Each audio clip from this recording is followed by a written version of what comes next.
किछि amazing powerful home remedy जो थे कि बहुत सारा साइंस लुचि रही आपणकर ओव्युलेशन को रेगुलेटेड करने। आज्ञा हाँ, प्रथम टिप्स पान मधुरी। गोटे चमच पान मधुरी को आपण गोटे ग्लास पानी रे ओवरनाइट भिजेकी रखुद एवं परदिन सकाळे से पानी को छाणी आपण बढ़िया से सिप कर नेबे। सेकेंड टिप्स लवंग। 2 ରୁ 4ଟି लवंग को ओवरनाइट सेम प्रोसेस रे भिगेकी रखुद और सेम प्रोसेस रे कंज्यूम करंतु। थर्ड टिप्स बीटरूट आउ टमाटर बहुत ही बढ़िया सूप बनातु।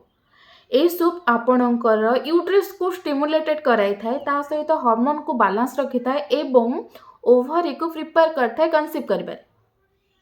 तो एटा निहाती अप्लाई करेंगे। ता सहित अंजीर और किसमिस बहुत ही बढ़िया से इंटेक करंतु, जहाँ आपणकर एग रो क्वालिटी को बूस्ट कराई थाए। ये सब टिप्स ट्रिक्स को आपण पीरियड प्रथम दिन ही अप्लाई करंतु।